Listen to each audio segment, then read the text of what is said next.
मला त्यावर काही बोलायचं नाही. त्यांना काय दाखवायचं ते त्यांनी ठरवावं. त्या शहाण्या लोकांना सांगा 275 कोटी मंजूर करायला वेळ लागतो. ते काम एका महिन्यात एका वर्षात होत नाही. एकदा कामे कशी सुरू आहे ते बघा आणि मग बोला. मांजरपाडा हे महाराष्ट्रातील पहिले काम. जे पाणी गुजरातमध्ये वाहून जात होते ते वाया जाणारे पाणी आम्ही वळवले. त्यासाठी वेगवेगळ्या निधीतून वेगवेगळ्या हेडखाली पैसे आणले. विविध मशीन्स वापरून मोठी कामे सुरू आहेत. व्यक्तिशः मी रोज आढावा घेतो. बोलणाऱ्यांना बोलू द्या. मी माझे काम करतो. काम झाल्यावर आमदार म्हणून त्यांनी केलं, वेगळं काय केलं असेही ते म्हणतील. मी तर असं काहीही केलं नाही. माझ्याकडे जे काम होतं ते मी प्रामाणिकपणे केलं. वास्तविक नाशिकमधील आमदार पालकमंत्री यांचं ते काम होतं. त्यांच्या कामात मी का हस्तक्षेप करावा? मला जे सांगितलं ते मी काम केलं.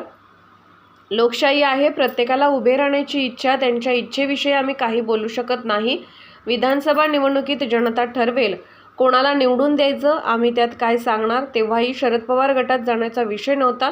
आता नाही म्हणून सांगतोय. तेव्हाही तेच सांगितलं, आजही तेच सांगतोय. आज महायुतीची शिक्षक मतदारसंघासाठी नाशिकमध्ये बैठक होती. मात्र त्या बैठकीला आपण हजर नाही. त्यामुळे आपण नाराज आहे. पुन्हा एकदा स्पष्ट होतं काहीतरी आपलं काय त्या वडाचं पप्पांना त्याचं काय म्हणतात पिंपळाला लावायचं काम कशाला करता भाऊ.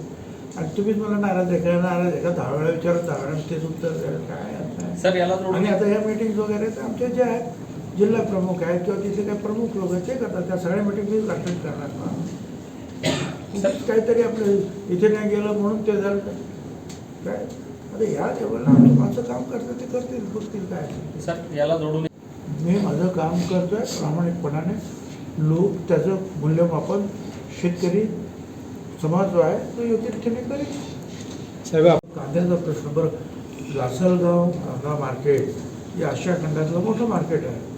ते माझ्या या मतदारसंघातच आहे ना ते लासलगाव. त्यामुळे तिथे काय उद्रेक होता कांद्याचा आणि काय लोक प्रश्न विचारत होते सगळ्यांना माहिती आहे. त्या मानाने जे आहे बरंचसं जे आहे आम्ही कव्हर केलेलं आहे. सर आगामी आता विधानसभा आपण जेव्हा आपल्याला लोकसभेला उमेदवारी दिली नाही त्यानंतर आपण नाराज होता. त्यानंतर मतदारसंघातल्या म्हणजे नाशिक जिल्ह्यातील दोन्ही मतदारसंघामध्ये भुजबळांनी काम केलं नाही अशी राजकीय विश्लेषकांकडनं एक हे होतं आहे. त्याबद्दल काय सांगाल? राजकीय विश्लेषक बोलतात की भुजबळ नाराज असल्यामुळे भुजबळांनी काम केलेलं नाही असं बोललं जातं. आणि थेट नाशिकच्या उमेदवारांनी पण असं इनडायरेक्टली सांगितलं की भुजबळांनी काम केलं नाही. मला मी तर काय असलं काय करत भुजबळांनी काम करण्याचा काय प्रश्न होता. त्यावेळेला माझ्याकडे ते काम होतं त्यावेळेला मी ते काम केलं. आता तिथे पालकमंत्री आहेत, तिथले आमदार वेगळे आहेत, तिथले खासदार वेगळे आहेत. त्यांनी ते काम करायचं असतं. मला काय विचारलं सांगितलं मदत मागितली तर मी नक्की करणार.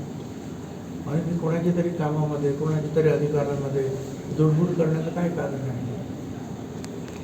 येवला मतदारसंघातून असं आहे की आता प्रत्येकजण जो आहे प्रयत्न करतो आहे. आमच्या पक्षातर्फे सुद्धा भावसार म्हणून उभे आहेत. आमच्या राष्ट्रवादी काँग्रेस पक्षातर्फे भावसार म्हणून धुळ्याचे उमेदवार उभे आहेत. आता प्रचाराला सुरुवात झालेली आहे. बघूया आता कसं कसं पुढे चित्र उभं राहत आहे. सर पण इथे महायुती कुठं तरी पाळण्यात आली नाही. 2 पक्षांना बी फॉर्म देण्यात आले. तुम्हाला उत्तर दिलेलं आहे. क्या वाढलेली आणि एकीकडे तुम्हाला कुठंतरी विरोधात एकटं पाडण्याची चित्र निर्माण केलं जाते. यावर काय सांगायचं? लोकशाही आहे. प्रत्येकाला उभं राहण्याची इच्छा आहे.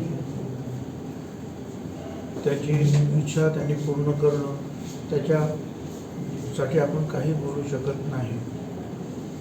आता त्यांची ती इच्छा पूर्ण करायची की नाही ही येवला लासलगावची जनता ठरवेल. साहेब आपण शरद पवार गटात जाणार का असं केलं असं आपण त्यावेळेस नाही सांगितलं. ही आपली स्पेशल टॅक्टिक्स असू शकते. काय लोकसभेसाठी काय निवडणुकीच्या तोंडावर आपल्याला विचारलं असं आपण शरद पवार गटात जाणार का त्यावेळेस आपण नाही सांगितलं. ही आपली स्पेशल टॅक्टिक्स असू शकते. म्हणजे आपण आगामी लोकसभेच्या निवडणुकावर आपण पवार गटात पुन्हा जाणार असं विचारलं होतं. आपण त्यावेळेस नाही सांगितलं. मग आता काय हो म्हणून सांगितलं सांगितलं ते सांगितलं तेच आहे उत्तर. आता काय त्या उत्तरामध्ये काय बदल सापडलं का तुम्हाला? साहेब पत्राला आपण मुलाखतीमध्ये प्रश्नाला उत्तर देताना आपण म्हणालात की कुठलाही पक्ष कोणाच्या घरावर किंवा घराण्यावर चालत नाही. आपण दिला. तर मला त्यांनी विचारलं की मग ते सर्व व्यक्ती सगळ्यांना बरोबर घेऊन आपण चाललं पाहिजे. काय आता इथे सुद्धा जे आहे इथे सगळे लोक असतात. कुणाचं एक काम असतं, दुसऱ्याचं काहीतरी दुखणं असतं, तिसऱ्याचं काहीतरी हॉस्पिटलचं काम असतं, चौथ्याचं काय नोकरीचं काम आहे. ते सगळ्यांना बरोबर घेऊन आपण चाललो तर पक्ष चालत असतो. आता ह्या 2 ठिकाणी गेलो, कुठे वीज पडली तर तिथे काहीतरी मदत करणं गरजेचं आहे. कोणीतरी दगावलं तर तिथे घेतो. अशा तरी जेवढे लोकसंग्रह करू, जेवढे लोकसंग्रह करू तेवढा पक्ष मोठा होतो. हा त्याच्या पाठीमागचा म्हणण्याचा उद्देश आहे. कडे चाललाय 90% काम हे जवळजवळ आस्तरीकरणाचं पूर्ण झालेलं आहे. काल आम्ही पाहणी पण केली. मात्र निवडणुका जवळ आल्या की मांजरपाड्याच्या आठवण होते असं काही प्रतिक्रिया कमेंट्सवर आल्या. यावर काय त्या सांगा? शहाण्या लोकांना सांगा की 250 कोटी रुपये एखाद्या कामाला मंजूर करण्यासाठी 1 महिन्यात काम ते होत नाही आणि 4 महिन्यात होत नाही. त्याच्यासाठी वर्ष 2-2 वर्ष लागतं. आणि त्याच्यानंतर इथून हे एवढं काम जे आहे हे सुरू होऊन किती दिवस झाले, किती मशीन्स आहे, रोजच्या रोज त्यांचा आम्ही आढावा घेतो आहे. तर लोकांचं हे चालणार आहे. म्हणजे कितीही काम आपण केलं म्हणजे कुठेही न होणारं काम आपण केलेलं आहे. तुम्हाला सांगतो महाराष्ट्रात हे पहिलं काम आहे की गुजरातला आणि पलीकडे वाळून जाणारं पाणी आपण इकडे वळवलं. परंतु मध्ये मध्ये तो पाठ फुटत होता, कुठे तो पर्क्युलेट होत होता. त्याच्यामुळे त्याला हस्तांतरण करणं गरजेचं होतं. तर ते शेवटला पाणी लवकर येईल आणि म्हणून त्याच्यासाठी वेगळे आपल्या 250 कोटी रुपये मंजूर करावे लागले. आणि 2 पार्टमध्ये जे आहे ते काम सुरू आहे. 2 कॉन्ट्रॅक्टर, एक कॉन्ट्रॅक्टर कमी पडतो आहे म्हणून इकडचे काही कॉन्ट्रॅक्टरची माणसं जे आहे तिकडे हलवली, मशीन्स तिकडे हलवल्या आणि रोजच्या रोज त्याचा आढावा आपण मी घेत असतो. रोज किती मशीन्स आहेत, काय आहेत, ते बोलणाऱ्यांना काय आहे, नाही केलं तरी तसंच, केलं तरी तसंच.